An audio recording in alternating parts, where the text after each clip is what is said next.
आदाब,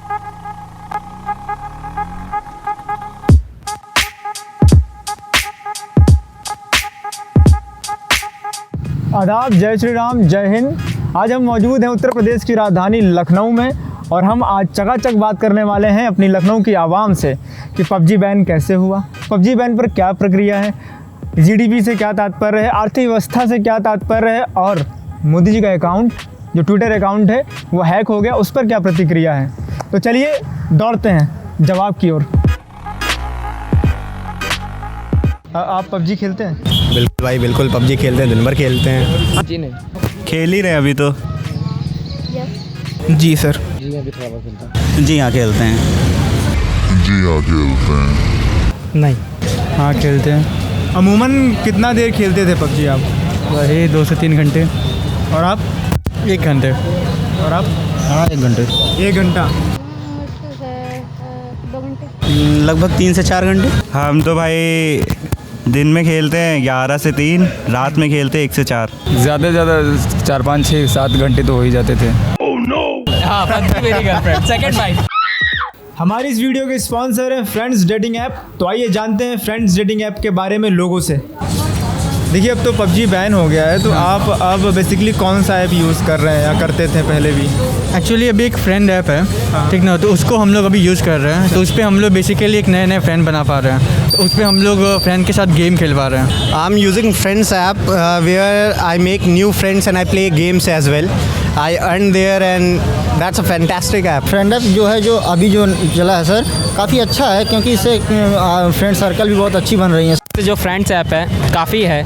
पबजी ख़त्म होने के बाद ये फ्रेंड्स ऐप ना एक गर्लफ्रेंड का सहारा बन गया है। मैं कह सकता हूँ कि आप लोग भी ये ऐप एक बार यूज़ करके देखो, इंस्टॉल करके देखो, मज़ा आएगा।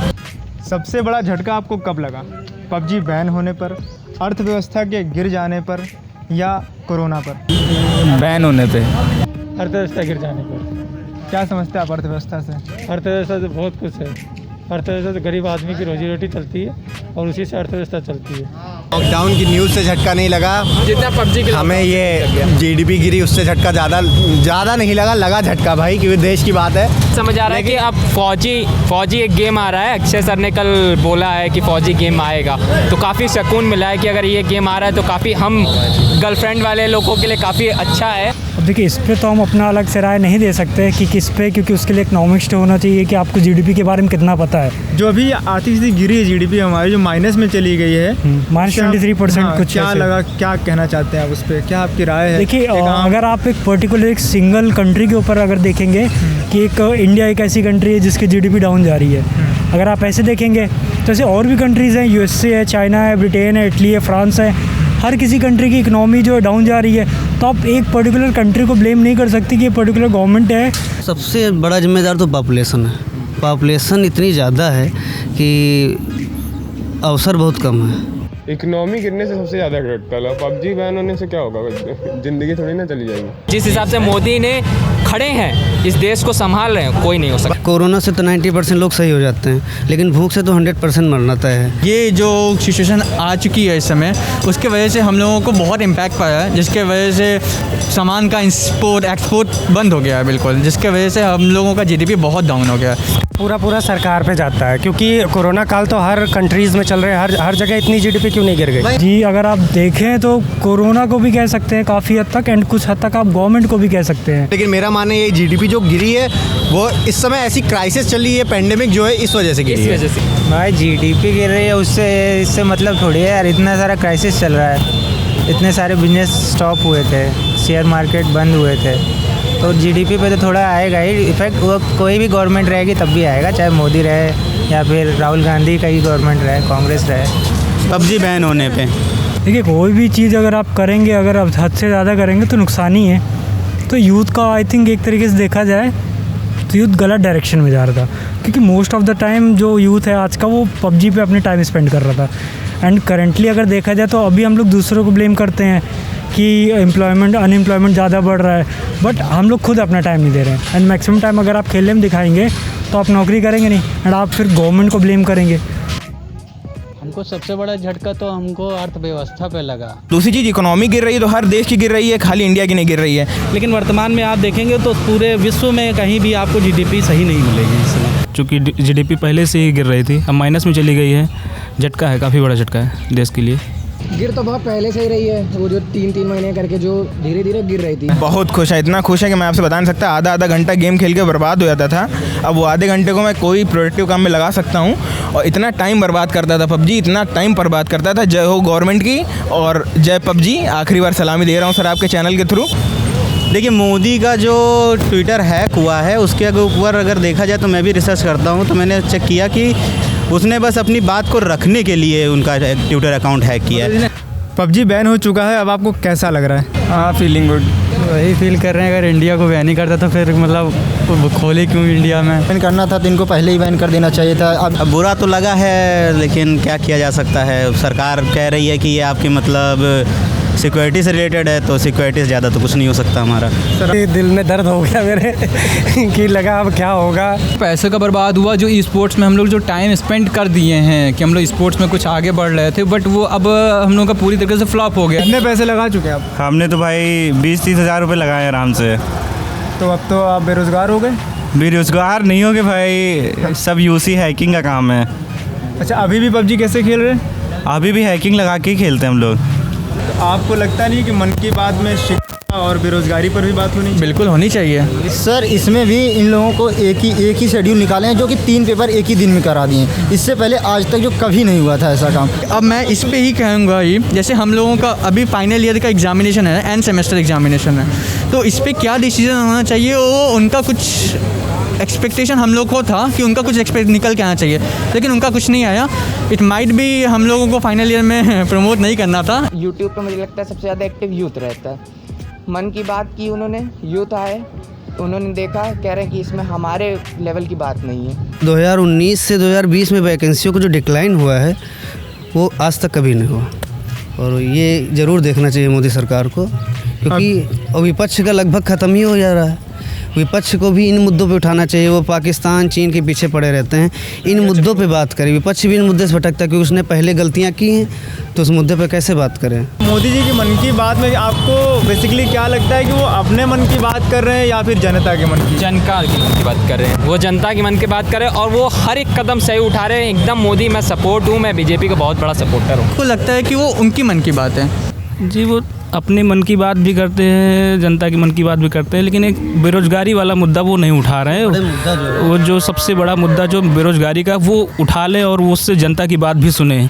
2 करोड़ वैकेंसी वो अपने हाँ हर साल लाएंगे, तो 2 करोड़ वैकेंसी बजाय आपकी 2 करोड़ वैकेंसी लगभग जा रही है अब की बार। तो ये कहीं ना कहीं इस पर विफल हो रही है सरकार। हालांकि 130 करोड़ जनता का प्रश्न उनके पास से जाना और उत्तर मिलना, ये बहुत ही बड़ी बात है। क्या हमारे एजुकेशन सिस्टम, जो हमारा एजुकेशन सिस्टम चल रहा है, उसमें क्या सेक्स एजुकेशन जोड़ना ज़रूरी है? बिल्कुल ज़रूरी है भाई, बिल्कुल ज़रूरी है। जैसे मैं खुद देखता हूँ, मैं खुद डरता हूँ कि मेरी दोस्त, मेरी बहन, मेरी माँ अकेले रात में बाहर ना जाए। मैं खुद डरता हूँ, कभी कभी मैं खुद डरता हूँ। चाहे मैं इस लखनऊ में 16-17 साल से मैंने बहुत गुंडाई की है, ठीक है, बहुत लड़ाई झगड़े किए, बहुत किए, बहुत नाम कमाया, कोई मतलब नहीं मुझे डर लगता है भाई। चाहे जितना नाम हो, जो साला हफ्सी है उसे कोई फ़र्क नहीं पड़ेगा। लिटरेट होगा बंदा तो जानता है इज़्ज़त किसकी करनी है। लड़कियों की इज़्ज़त करनी ही करनी है यार, क्यों नहीं करोगे? जन्म दिया है साला एक माँ ने तुम्हें, वो भी तो एक औरत है। तो चिकन डिनर वगैरह किया आपने? हाँ ज़रूर। हाँ, सेक्स एजुकेशन भी ज़रूरी है। इसकी अच्छाइयाँ बुराइयाँ दोनों को पता होना चाहिए बच्चों को कि क्या हो सकते हैं, ठीक ना। एक स्टेज पे सेक्स ज़रूरी भी होता है, एक स्टेज पे सेक्स ज़रूरी नहीं भी होता है, ठीक ना। उसके बारे में भी सोचना एक बच्चे को इम्पैक्ट दे सकता है उसके दिमाग पे। सेक्स एजुकेशन को जो दबाया जाता है उससे मतलब लड़कों पे बहुत ज़्यादा इफेक्ट पड़ता है, और जिस चीज़ को सर जितना दबाया जाता है उतना उभरती ही है। कहीं ना कहीं देखा जाए तो उसका गलत इफेक्ट पड़ता है। वो अपने मन की बात करते हैं, ना कि जनता की। जो उन्होंने फैसले लिए हैं बस वो उन्हीं को बताते हैं कि मैंने यही मेरा मन की बात है और मैं यही फैसले लूँगा। प्राइवेटाइजेशन जैसे उनका सबसे बड़ा फैसला है। सेक्स एजुकेशन बहुत ज़रूरी है। और क्या सेक्स एजुकेशन क्या पढ़ाएंगे ज़रा बताओ। सेक्स एजुकेशन मतलब कि प्रैक्टिकली नहीं करेंगे, लेकिन कम से कम बता तो सकते हैं। क्या? अब मैं डायरेक्टली नहीं बोलना चाहता हूँ ना, क्या बताएंगे सेक्स एजुकेशन में, क्या पढ़ाएंगे?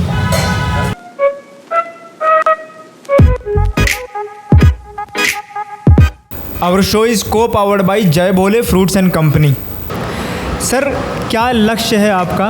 क्योंकि मार्केट में बहुत सी स्पर्धा है, प्रतिस्पर्धा चल रही है, कंपटीशन चल रहा है। इस महंगाई के दौर में आप किस प्रकार से अपनी सर्विसेज को दे पाएंगे? कि हर एक फ्रूट कंपनी कुछ ना कुछ सर्विसेज देती है, तो आपकी जय बोले फ्रूट एंड कंपनी लोगों को क्या सर्विसेज दे रही है और किस स्तर पे दे रही है? देखिए, शुरुआत हमने करा है अभी होलसेलिंग और रिटेलिंग से। तो शुरुआत में हमने कहा, जैसे बताया कि होलसेलिंग और रिटेलिंग हम लोग डायरेक्टली फार्म हाउस, मतलब जहाँ पे हमारा किसान उगा रहा है फलों को, तो हम वहाँ से सीधे परचेज़ करते हैं। वहाँ से परचेज़ करने के बाद हमने अपने यहाँ पे अपने गोदाम पे मंगा करके यहाँ पे होलसेलर्स को सीधे देते हैं। तो बीच में मंडी और कमीशन एजेंट्स का रोल ख़त्म हो जाता है, किसानों को तुरंत पैसा देते हैं। वैसे जब आता था तो किसानों को कमीशन पे पैसा आता था और पैसा उनको बाद में जाता था, तो वो सब चीज़ें ख़त्म करके हम डायरेक्ट पैसा किसानों तक पहुंचा रहे हैं और माल हमें कम रेट पे मिल जाता है। और उसी कम रेट की वजह से हम आगे होलसेलिंग और रिटेलर्स या कस्टमर तक भी हम उसको सही वाजिब दामों तक पहुंचा पाते हैं। और क्वालिटी भी एक मेंटेन हो जाती है, और कम जो है कहीं ना कहीं काला बाज़ारी है या जो है बहुत लेवल पे स्टोरेज में माल रोक करके बेचा जाता है, तो वो सब चीज़ें हम यहाँ पे अवॉइड करेंगे और इसको डायरेक्टली सप्लाई करवाने की कोशिश करते हैं, तो जिससे कि प्रोडक्ट भी अच्छा मिलेगा और सही वाजिब दामों पे मिलेगा। सर, मैं आपसे जानना चाहता हूँ कि सर जय भोले फ्रूट एंड कंपनी, इसे आपने कब बनाया, कब इस्टेब्लिश हुई? 1971 में इस कंपनी को हमारे पिताजी ने बनाया है। हमारी कंपनी ऑलरेडी छत्तीसगढ़ में काम कर रही है। लखनऊ में हमारे भांजे हैं, इन्होंने डालने का यहाँ पे प्लान बनाया है। और हमारा मकसद है कि होलसेलर से लेकर रिटेलर में माल बेचते हैं, उनको हम 5% अपना प्रॉफिट रख करके माल देना चाहेंगे। वैसे 20-30% प्रॉफिट लेते हैं, लेकिन हम 5% में देंगे। और रिटेलर जो आएंगे उनको होलसेल रेट से 10% प्रॉफिट में माल देंगे। और आगे चल के हमारा अभी सेव से हमने काम चालू किया है जी। आगे सारे फ्रूट्स हमारे पास इसी रेट में उपलब्ध रहेंगे। तो सर मतलब कि अगर आपकी जो ये फैक्ट्री है, यहाँ पर आम जनता भी आकर ख़रीद सकती है? हाँ, जो होलसेल रेट है उससे 10% प्रॉफिट में रिटेलर भी हमसे ले सकता है। हाँ, ठीक है। उसके बाद हम यहाँ पे एक अपना काउंटर, क्योंकि हमारा ऑन रोड पे ही शॉप ही है, तो हम यहाँ पे एक जो है रिटेल भी शॉप करेंगे, जिसमें हम जो है नॉर्मल कस्टमर अगर हमें डायरेक्टली अप्रोच करना चाहता है और अगर लेना चाहता है तो उसको डायरेक्टली कस्टमर को भी यहाँ पे जो है हम सप्लाई कर सकते हैं। सर एक्सक्यूज़ में, आपका कोई कार्ड हो, मैं दिखा सकूँ? हाँ बिल्कुल, मैं आपको जो दिखाना चाहूँगा, ये हमारा कार्ड है।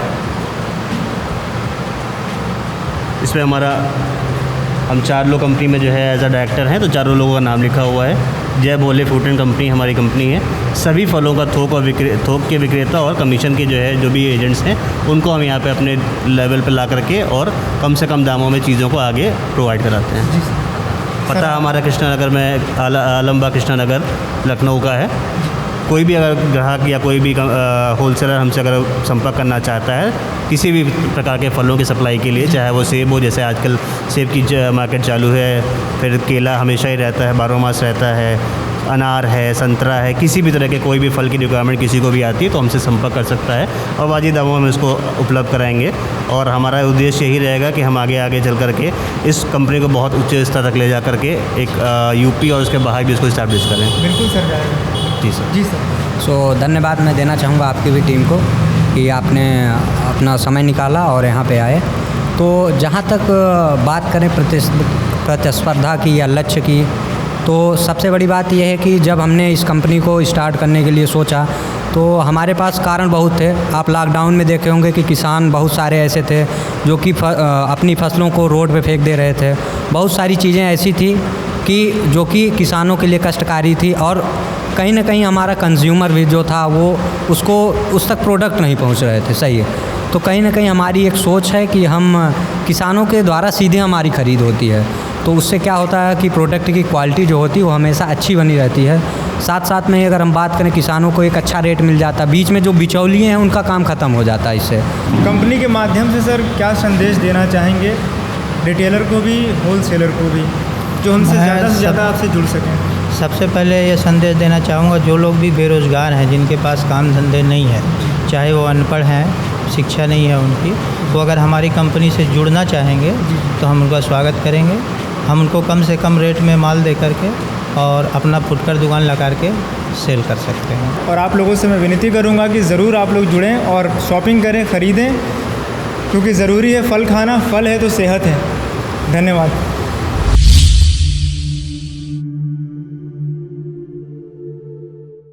क्योंकि कुछ चीज़ों के जो स्टेप्स नहीं लेने चाहिए गवर्नमेंट ने वो भी लिए। एंड जैसे लॉकडाउन, अगर लॉकडाउन देखा जाए तो एक तरीके से मेरे हिसाब से इतना ज़्यादा लॉकडाउन ठीक नहीं था, इससे बहुत नुकसान हुआ है। एंड अगर आपने लॉकडाउन इसको किया है तो प्रॉपरली इसको अभी तक होना चाहिए था, कंटिन्यू करना चाहिए था, क्योंकि अभी तो गवर्नमेंट ने हटा दिया तो क्या फ़ायदा हुआ लॉकडाउन का। एंड लॉकडाउन की वजह से काफ़ी हद तक जीडीपी गिरी है, इसमें कुछ हद तक गवर्नमेंट की भी जिम्मेदारी है। तो मतलब आप तो कह रहे हैं ना कि फिर भी लॉकडाउन होना चाहिए, यानी कि जो लॉकडाउन हुआ -23.9% आई, लॉकडाउन बढ़ेगा 50% चला जाएगा। गवर्नमेंट को स्टार्टिंग में ही लॉकडाउन जब हुआ था, जब बाहर से पेशेंट आना स्टार्ट हुए थे, तो पहली चीज़ अगर आपने इंपोर्ट करा लिया, आपको वहीं पे कंट्रोल करना चाहिए था लॉकडाउन तुरंत। And on the spot lockdown नहीं हुआ, कुछ टाइम बाद हुआ, कुछ टाइम तो लगता है। एंड देन धीरे धीरे करके एक्सटेंड करके काफ़ी सारे स्टेट्स में कर दिया गया। एक आपने पर्टिकुलर स्टेट में जैसे दिल्ली में किया स्टार्टिंग में, तो ऑन द स्पॉट आपको अदर स्टेट्स में भी कर देने चाहिए थे, एंड हर स्टेट में नहीं किया गया। और यहाँ पर लोग करना कुछ नहीं चाहते हैं, पाना बहुत कुछ चाहते हैं। कोई पबजी प्लेयर के लिए कोई मैसेज दे दीजिए जो इतने परेशान। जितने स्ट्रीमर हैं आप सभी को श्रद्धांजलि, नए गेम चालू करिए और हम लोग वैसे ही देखेंगे, आपका पूरा सपोर्ट रहेगा।